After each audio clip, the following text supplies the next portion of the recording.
efektif nggak efektif, lebih tidak efektif menurut saya iya gitu, tapi tidak bisa digeneralisasikan semua hal sih, tetap aja gitu, karena mungkin. Hai Bekasinians, selamat datang di Nyokcast, tempat obrolan seru dengan narasumber yang tentunya menarik. Halo Bekasinians, selamat datang di Nyokcast, tempat obrolan seru dengan narasumber yang tentunya menarik. Episode kali ini kita kedatangan dari tamu dari komunitas kakak asuh. Nah, di hari ini kita akan membahas tentang seputar pendidikan di era new normal. Oke, hari ini sudah ada Bang Fahri, sudah bergabung bersama kami di sini. Langsung aja, apa kabar Bang? Sehat, Kak Indah, apa kabar? Baik, sehat. Boleh diceritain nggak lagi sibuk apa akhir-akhir ini? Kalau sekarang sibuknya mungkin ya, kalau dari diri sendiri ya, habis lebaran juga, habis makan rendang gitu-gitu ya. Terus juga lagi mau sidang, doain ya teman-teman dari Bekasi Keren gitu ya, sidang akhir kuliah. Sama ya ngurusin yayasan aja sih, yayasan Karya Kakak Asuh. Oh gitu. Sebelumnya boleh kenalin dulu di sini sebagai apa, di Kakak Asuh tuh Bang Fahri itu sebagai apa sih? Boleh. Ya, jadi Kak Ida dan teman-teman di Bekasi Keren, nama saya Fahri, belum kenalan ya, sekalian kenalan. Nama saya Fahri, saya salah satu founder dari Yayasan Karya Kakak Asuh, dan saat ini mungkin di yayasan saya diamanahi sebagai ketua yayasan. Keren. Oke, kita langsung aja ke topik pembicaraan kita. Langsung aja, menurut Bang Fahri, gimana sih pandangan Abang mengenai pendidikan untuk para pelajar di era saat ini? Era saat ini tuh maksudnya pandemi ya kayak atau apa? Iya, pandemi seperti ini. Iya, sebenarnya udah lama ya, berarti setahun lebih dikit lah ya kita udah di pandemi. Dulu juga kita nggak pernah nyangka sebetulnya kita bisa kejadian kayak gini ya gitu. Kita sekolah dan segala macam menganggap itu hal biasa, tapi sekarang rasanya itu jadi hal yang sangat mahal ya untuk ketemu sama teman-teman di sekolah atau ya belajar di kelas gitu, itu hal yang mahal banget buat sekarang. Sedangkan dulu tahun 2019 akhir atau 2020 awal kita nggak pernah mikirin itu sesuatu yang sulit ya, kita tinggal ketemu. Susah sih intinya itu ya. Mungkin kita semua ngerasain di jenjang manapun, di TK, SD, SMP, sampai SMA. Ya, namanya sekolah atau belajar di saat pandemi ini memang situasi yang sangat sulit. Kita dipaksa buat via Zoom, atau mungkin yang kurang mampu mungkin lebih sulit lagi gitu ya untuk bisa belajar gitu. Akhirnya dikasih PR gitu, guru-guru juga datang cepat ya biasanya. Tapi hal yang lainnya yang nggak bisa kita acuhkan, sebenarnya memang situasinya sih lagi kayak gini sekarang. Ya sih, nggak ada yang mau, Kak Indah juga kan nggak mau, saya juga nggak mau sebenarnya kayak gitu. Cuma situasinya kayak gini. Jadi kalau ditanya pandangan saya, memang situasi yang berat gitu ya. Saya yakin Kementerian Pendidikan juga menganggap ini situasi yang berat. Tapi memang situasi yang mau gimana lagi yang harus kita jalankan. Kak Indah. Benar banget. Menurut Bang Fahri ini karakter dari generasi pendidikan di new normal ini tuh seperti apa sih? Kalau soal karakter mungkin yang paling berbeda menurut saya gitu ya ketika di masa pandemi dan gak pandemi adalah ketika kita bisa bersosial dengan teman-teman kita di sekolah, kalau kita ngomongin pendidikan ya. Sedangkan fasilitas tersebut gitu ya saat pandemi ini akan menjadi sangat berkurang, walaupun bisa-bisa saja sebetulnya. Tapi mungkin sulit untuk terjadi secara alamiah.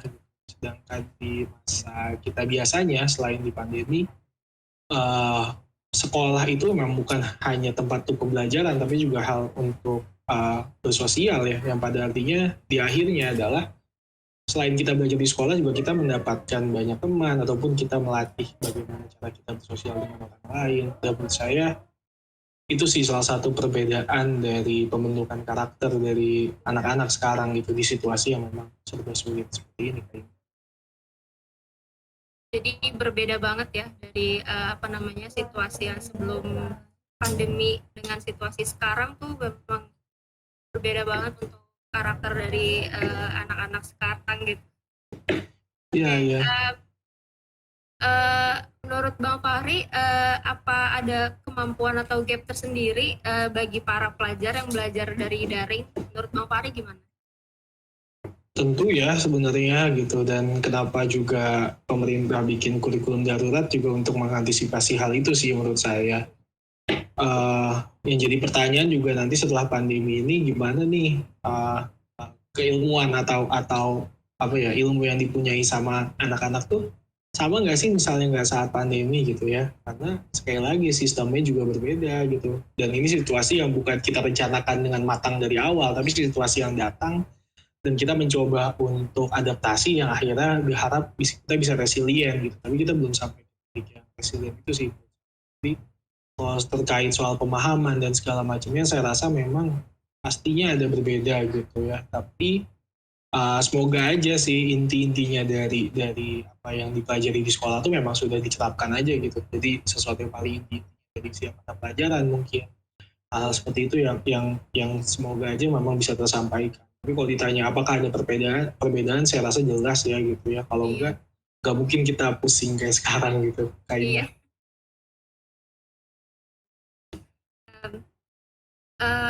Terus pembelajaran sekarang tuh menurut Bang Fahri efektif gak sih? Kan semua serba daring. Terus apa-apa semua materi pembelajaran, cara guru dosen ngajar semua kan via daring. Menurut Bang Fahri itu sebenarnya efektif gak sih belajar via daring itu? Soalnya sebelumnya kita suasana di kelas, face to face gitu kan.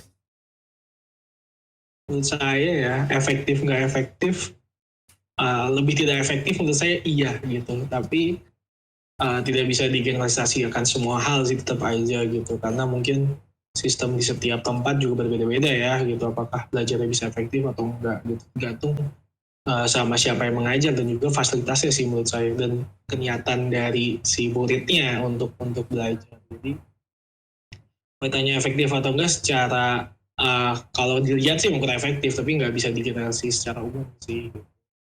Dan pada akhirnya juga kalau ditanya kayak gini, emang kita belum punya solusi yang lain gitu ya selain pandemi selesai kalau menurut saya gitu. Jadi ya udah gitu, sementara di masa-masa kayak gini walaupun sulit tapi ya emang harus kita jalanin gitu. Kan banyak meme juga di Twitter gitu ya, anak yang baru masuk SMA misalnya udah baru masuk SMA seragamnya masih kerahnya masih kaku gitu ya, belum pernah dipakai. Jadi karena di rumah aja. Iya, katanya emang situasinya kayak gitu. Iya. Kak Indah apa di kuliah atau apa nih Kak Indah? Iya, kebetulan aku masih kuliah semester 6. Dan karena aku backgroundnya pendidikan, jadi kita bisa ngobrol-ngobrol lebih nyambung nih tentang pendidikan. Iya. Gimana tuh kalau menurut Kak Indah? Kalau menurut saya sendiri, setuju sih, efektif enggaknya itu sebenarnya tergantung dari dosen atau guru, terus juga dari muridnya sendiri, karena ada beberapa dosen yang emang atau guru yang penggunaan medianya cuma untuk chatting di WhatsApp aja, maksudnya kayak kita diskusi di WhatsApp, maksudnya nggak ada diskusi secara personal gitu. Biasanya kalau di kelas itu kan kita diskusi itu lebih enak tuh di depan dosen langsung tuh kayak beda gitu, kayak cara kita menangkapnya juga pasti beda banget gitu. Rasanya sih itu sih sebenarnya yang saya rasain kalau sekolah daring kayak gini gitu. Jadi menurut saya sih agak kurang efektif juga sebenarnya daring gini. Apalagi ini semua dadakan kan, banyak juga. Aku baca juga banyak kasusnya yang ternyata guru aja banyak yang nggak siap gitu kan. Iya. Adanya daring kayak gini gitu, banyak yang kendala di kuota segala macem gitu kan. Betul. Iya. Calon guru berarti Kak Indah. Insya Allah. Insya Allah. Keren. Oke, next. Menurut Bang Fahri, cara pelajar menyeimbangi pelajaran melalui online ini tuh gimana? Mana ya?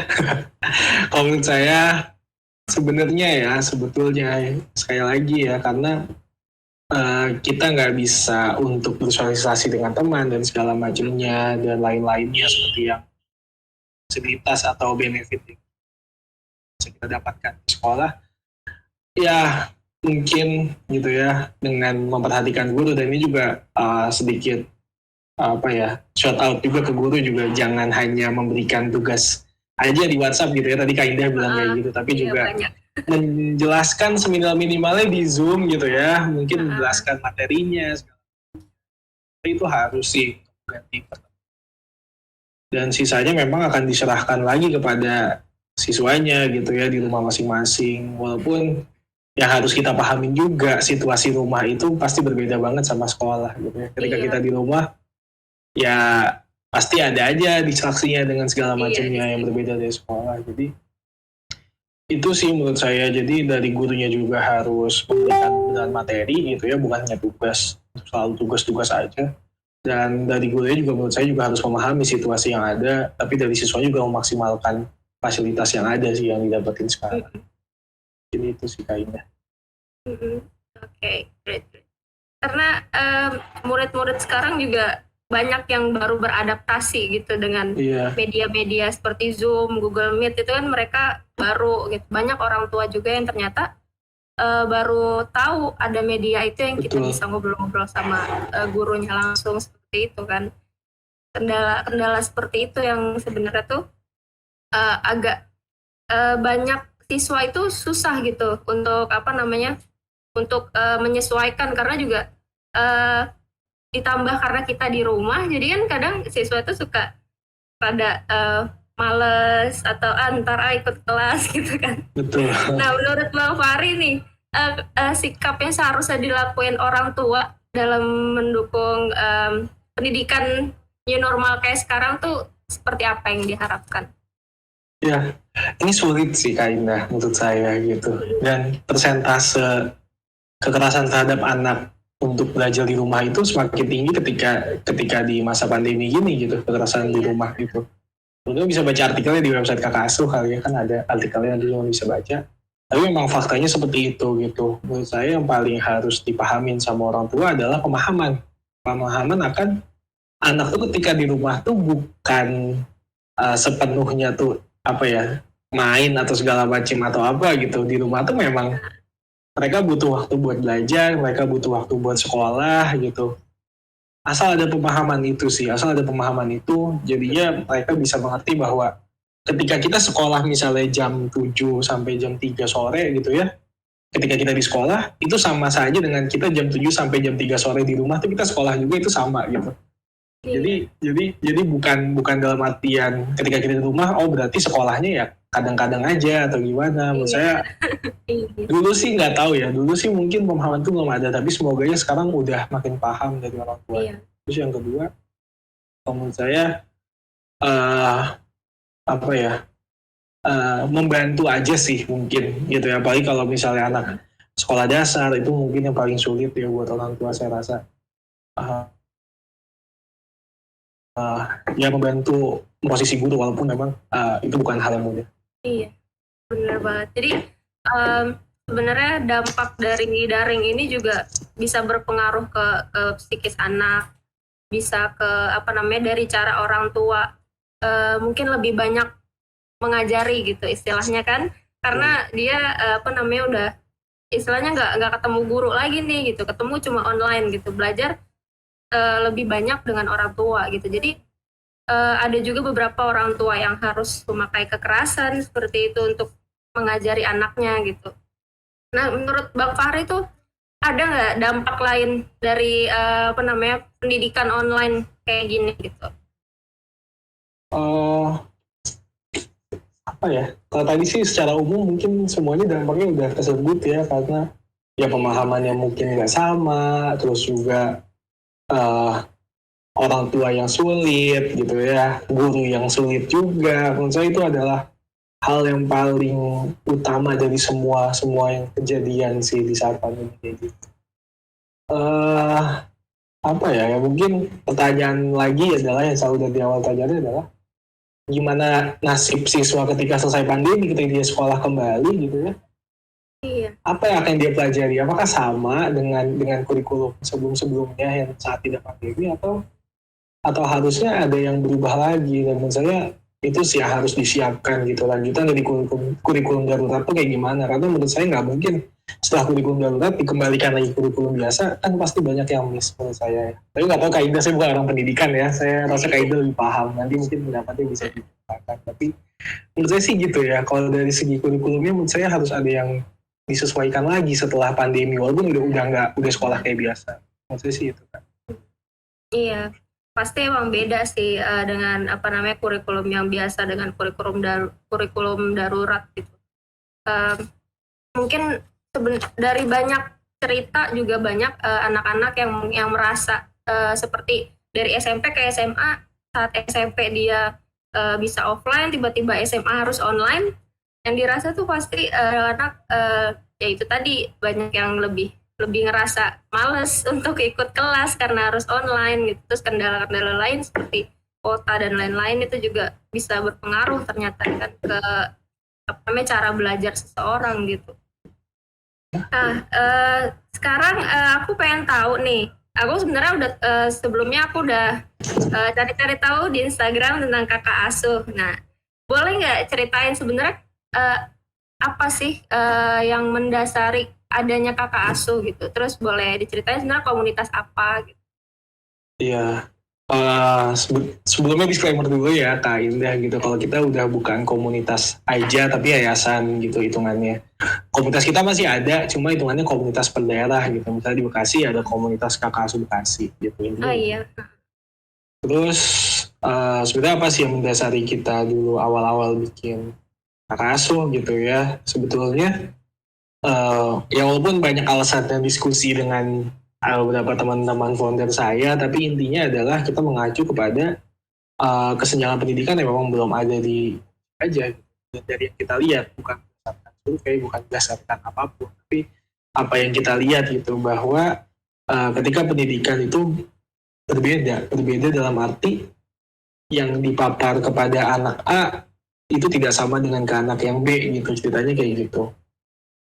Dalam artian kayak gitu, kami merasa bahwa kayaknya ada yang salah gitu sebetulnya, tapi siapa yang salah kan ceritanya kayak gitu. Kita nyalahin pemerintah nggak bisa juga gitu ya, kita nyalahin orang-orang yang mampu yang nggak juga, emang itu hak mereka kan gitu ya. Akhirnya kita berpikir bahwa gimana sih caranya biar kita bisa ngebantu, intinya itu sih. Kita nggak mikir kita bakal ngerubah segala macam sistem pendidikan di Indonesia, karena menurut saya itu bukan kapasitas kita gitu ya, itu kapasitas pemerintah. Tapi kami merasa bahwa kami bisa membawa teman-teman kami gitu ya, dulu kan kita masih kelas semester 2 kuliah, kami bisa membawa teman-teman kita buat melihat gimana sih kondisi yang ada di sekitar kita, pendidikan itu kayak gimana sih gitu ya.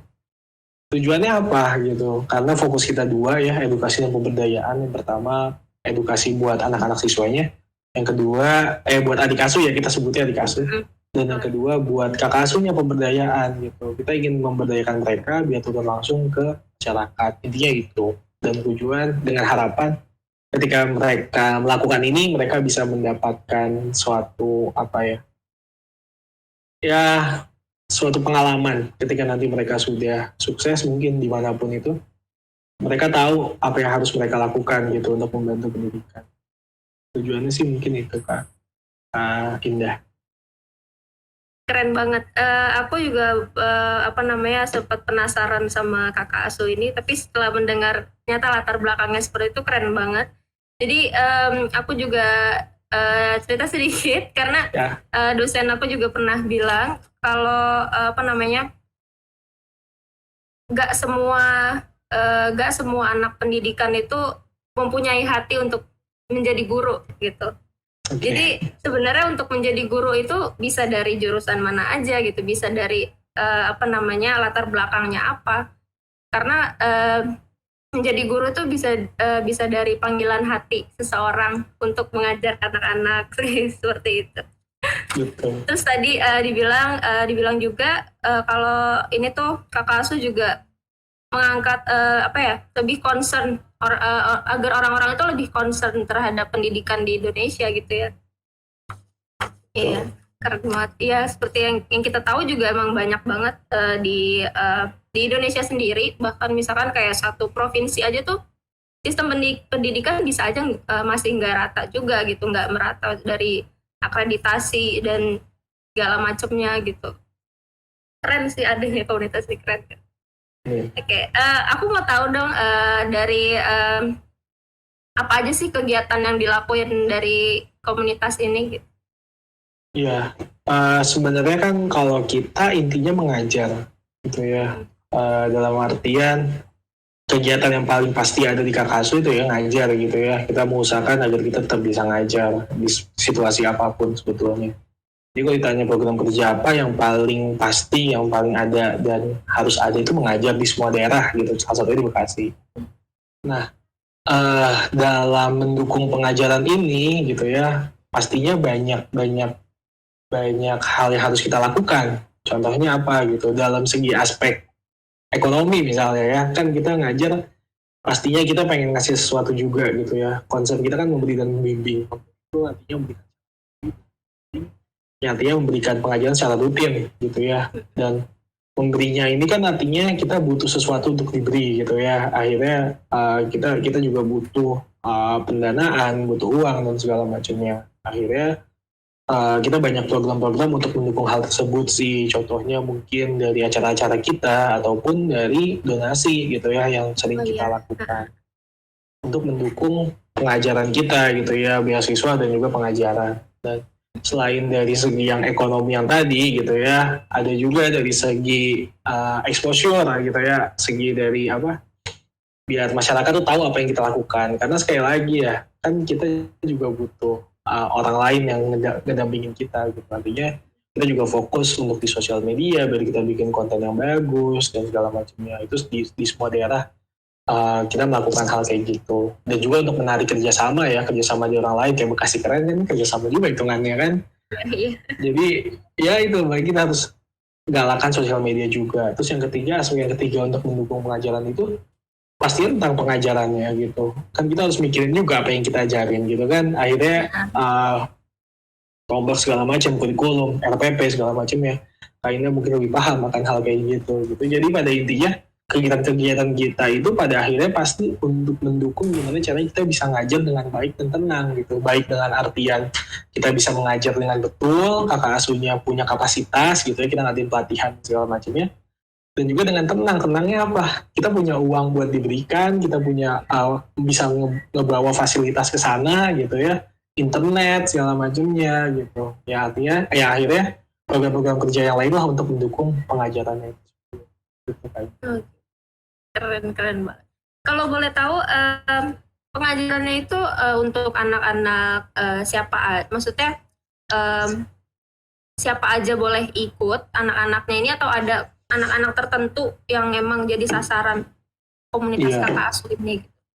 Iya, sasaran sih pasti ada Kak Indah, karena walaupun kita ingin ngajar tapi kita nggak punya kapasitas untuk semua orang gitu ya, karena kapasitas mengajar dan kuantitas kita juga nggak sebanyak itu, apalagi di masa pandemi.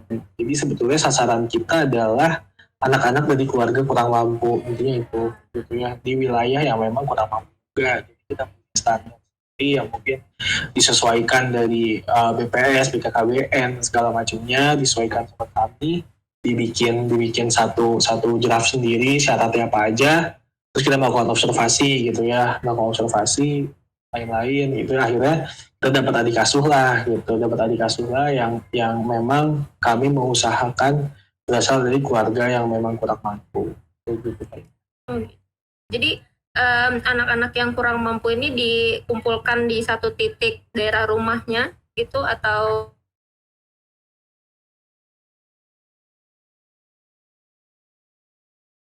Sebenarnya kalau konsep yang ini ya, konsep ini sekarang tuh kita lagi di lingkup warga, artinya di rukun tetangga atau RT gitu ya. Iya.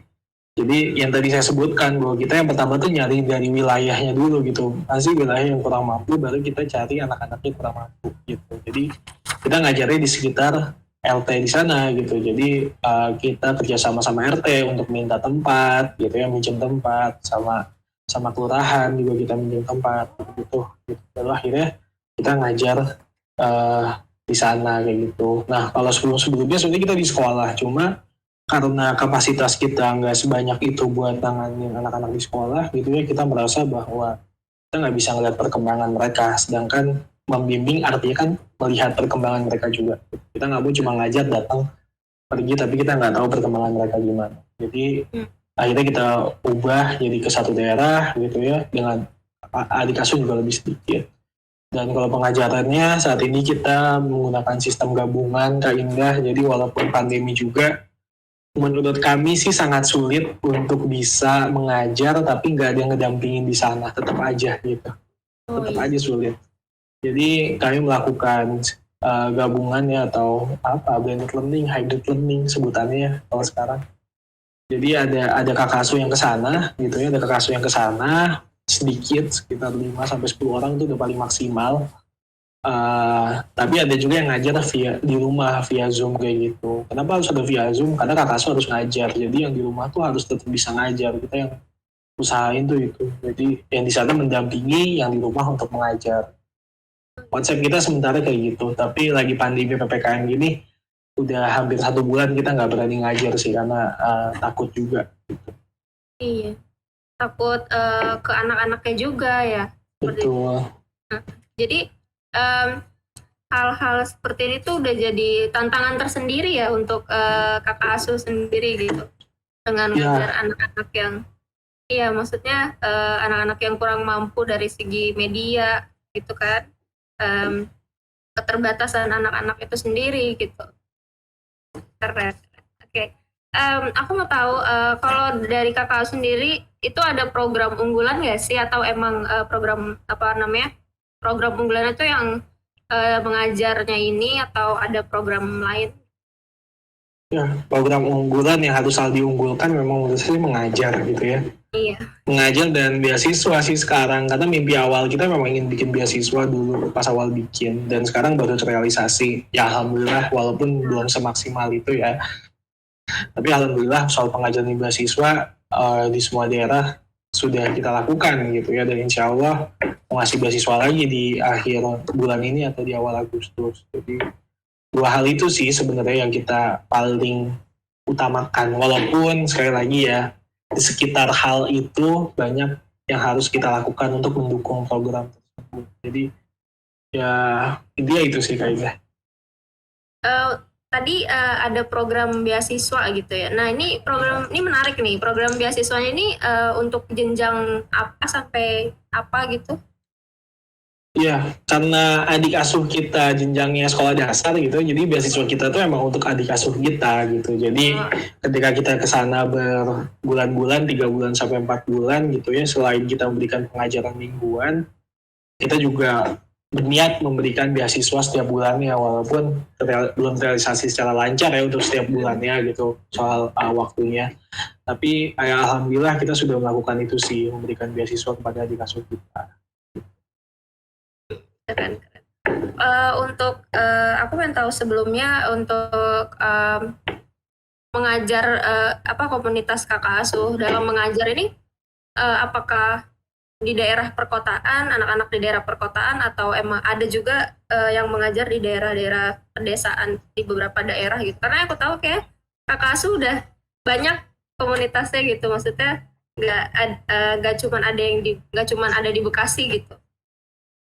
Ya, saat ini kan kita ada di 6 kota kayaknya ya, di 8 titik pengajaran gitu ya. Jadi di Bekasi, di Bandung ada 2, di Bogor ada 2, di Depok, di Jakarta, sama di Yogyakarta. Dan 6 belum tuh udah kali ya. Dan di masing ngajarnya apakah harus di kota atau di desa gitu ya?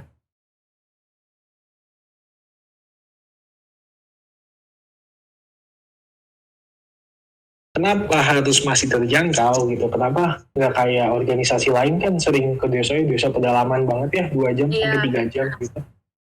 Karena konsep kita itu yang membimbing tadi gitu. Kita setiap minggu itu harus ke sana gitu. Dan kami merasa bahwa cukup sulit kalau setiap minggunya harus menempuh waktu 3 jam untuk sampai ke tempat pengajaran, dan minggu depan datang lagi ke sana.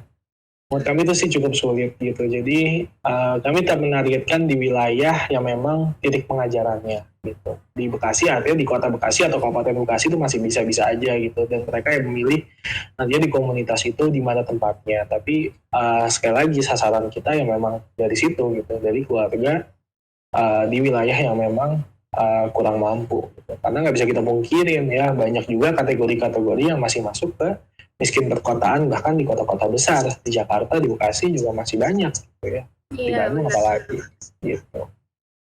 Iya. Em, jadi sistem mengajarnya ini tuh untuk ke anak-anaknya ini em, digabung gitu ya Kak, Bang? Digabung gitu semuanya dari misalkan jenjang umur berapa sampai berapa dalam skala sekolah dasar gitu. Digabung semua Iya. terus bareng-bareng belajar gitu. Intinya sih kita di umur sekolah dasar ya Kak Indah, nanti ketemunya sama berapa siswanya dan berapa umurnya itu nanti disesuaikan. Tapi untuk saat ini sih kita memang membaginya ke dalam dua sih sebetulnya, kelas kecil dan kelas besar. Kelas kecil tuh dari kelas 1, 2, 3 gitu ya. Kalau kelas besar tuh 4, 5, 6 gitu. Karena mungkin akan ada perbedaan sedikit lah dari hal itu. Jadi kita ngajarnya biasanya dibagi jadi 2 kelas. Kayak gitu. Oh gitu. Oke, karena sekarang masih momen tahun ajaran baru nih, banyak Iya. anak-anak yang baru banget masuk sekolah gitu. Nah, ada nggak sih campaign yang biasanya dilakukan oleh kakak asuh gitu? Eh, apa ya? Campaign tuh biasanya ya, karena kita memperjuangkan adik asuh kita ya, paling kita mengadakan sosialisasi lagi atau share lagi mengenai beasiswa kita gitu, biar mereka bisa bisa punya fasilitas yang ya minimal buku segala macamnya mereka sudah terpenuhi akan hal kayak gitu. Dan juga mungkin ya kita mensosialisasikan pengajaran kita gitu. Kalau soal campaign tentang secara umum ya mungkin hanya tidak dalam artian satu campaign beneran, tapi ya mungkin di konten-konten sosial media kita aja gitu. Ya mungkin cara menghadapi sosialisasi dengan teman-teman baru segala macamnya gitu-gitulah. Yang penting bisa menarik dari audiens kita aja sih di sosial media. Nah, gitu. Oke, keren banget. Seru banget pembicaraan kali ini. Oke, aku mau tanya, menurut Bang Fahri, kenapa sih kita sebagai pemuda gitu harus ikut komunitas? Menurut Bang Fahri gimana?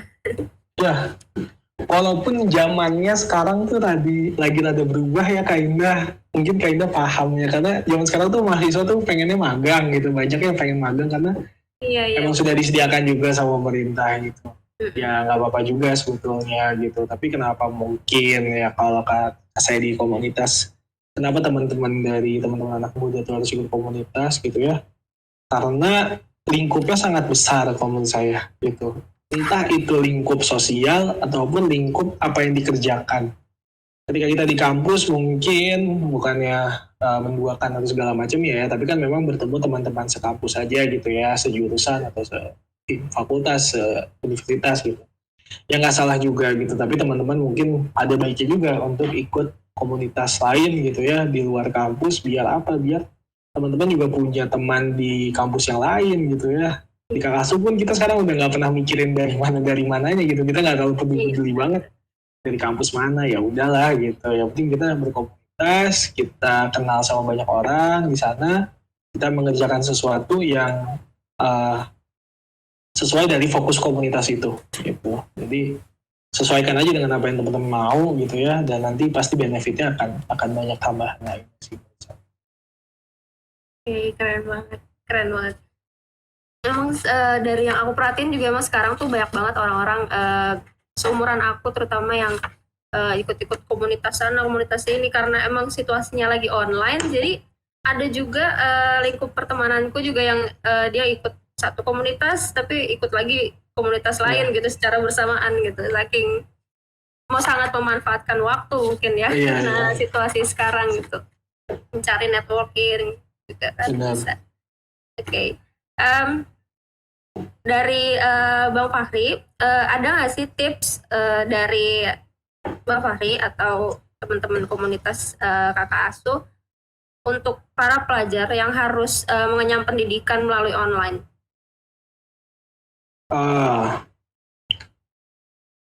Apa ya, semoga semangat gitu ya, tetap semangat dalam belajar. Ini sih itu karena kasihan juga teman-teman gitu ya, karena saya sebenarnya ya walaupun masih kuliah, tapi karena udah semester akhir di masa pandemi, jadi nggak terlalu ngerasain tuh yang setiap hari harus Zoom gitu ya. Itu mungkin awal-awal aja, tapi sekarang ini saya nggak ngerasa saya kuliah benar-benar belajar sih, karena SKS juga udah nggak ada gitu ya, tinggal selesain aja. Tapi teman-teman yang masih belajar mungkin, apalagi di sekolah gitu ya, yang sistemnya bukan SKS, artinya selalu ada gurunya dari jam berapa sampai jam berapa. Semoga tetap semangat dan tetap cari hiburan gitu, karena stres ya depan. Iya, kita 5 jam gitu ketemu sama orang di situasi yang offline itu biasa aja, tapi 5 jam depan laptop itu stressful sih menurut saya. Jadi tetap cari hiburan, apalah drakor lah, main game juga nggak apa-apa, ya seimbangkan aja. Tapi ya itu sih gitu, biar teman-teman gak stres dan tetap belajar. Ya tetap sekolah, semangat sekolahnya, tapi jangan lupa juga teman-teman juga butuh relaksasi. Intinya itu sih Kak Indah, kalau menurut saya. To sum up, dari komunitas Kakak Asu nih yang penting banget yang tadi aku bisa tangkap tuh, karena dari komunitas ini kan backgroundnya beda-beda gitu kan. Berarti untuk kita memiliki rasa untuk membantu adik-adik generasi muda kita, kita tuh nggak harus ada di latar belakang kayak aku gitu, latar belakang pendidikan gitu, tapi semua latar belakang, semua background pendidikan dari universitas mana ataupun jurusannya apa, yang penting dia punya dedikasi untuk mengajar, bisa bergabung di sini ya, di Kakak Asu gitu. Iya, kita sih nggak terlalu peduli sama latar belakang teman-teman dari mana sebetulnya. Gitu sih. Oke, terakhir, wah dari tadi udah banyak banget ngobrolnya, seru banget. Untuk pertanyaan terakhir untuk Bang Fahri, di sini ada nggak sih pesan yang mau disampaikan untuk Bekasinians supaya jadi anak muda yang lebih produktif? Boleh. Lucu kalau mau Bekasi, karena saya tumbuh di Bekasi gitu ya, dari SD sampai SMA. Dan saya ngerasa ketika teman-teman mau ambil kesempatan yang ada, teman-teman bakal bisa dapat semuanya di Bekasi, kalau menurut saya gitu ya. Nah, ini bukan apa ya, ngomong gara-gara sama Bekasi keren hari ini, tapi dari saya harus pindah ke Bandung, saya emang udah nulis di blog saya bahwa cukup sedih ninggalin Bekasi, karena Bekasi ngasih saya banyak kesempatan banget ketemu sama siapapun dibanding di kota-kota lainnya. Karena menurut saya ya, Bekasi itu kotanya nggak terlalu besar tapi nggak terlalu kecil gitu ya, dan hampir semua fasilitas itu memang ada di sana. Masalahnya juga ada gitu ya, orang-orang pintarnya juga banyak gitu ya. Jadi banyak banget kesempatan yang ada ketika teman-teman ada di Bekasi. Jadi kalau teman-teman sekarang masih di Bekasi, menurut saya manfaatkanlah semua yang ada di sana sih. Teman-teman bakal ngerasain ketika teman-teman udah nggak ada di sana, pasti ada rasa yang berbeda aja sih menurut saya. Jadi apapun yang teman-teman jalanin gitu ya, dimanapun itu, di kuliah, komunitas, atau di magang segala macam, ya teman-teman manfaatkan itulah dengan belajar sebaik-baiknya ataupun bekerja sebaik-baiknya aja di sana. Pasti nanti ada jalan-jalan lain yang dibukakan ketika teman-teman ada di sana. Oke, keren banget, seru banget pembicaraan hari ini, banyak banget insight yang baru aku dapat dari Bang Fahri tentang komunitas pengajar ini dan juga tentang pendidikan di Indonesia gitu. Oke, thank you so much buat waktunya. Thank you Kak Indah. Semoga Kakak Asu bisa terus berkembang untuk. Amin, thank you Kak Indah. Iya, amin. Bekasi keren juga lah. Amin. Sampai jumpa di pembicaraan selanjutnya. Semoga kita bisa ketemu lagi ngobrol-ngobrol tentang pendidikan dan lain-lainnya. Oke. Oke deh, siap. Thank you Kak Indah dan teman-teman Bekasinian. Bye.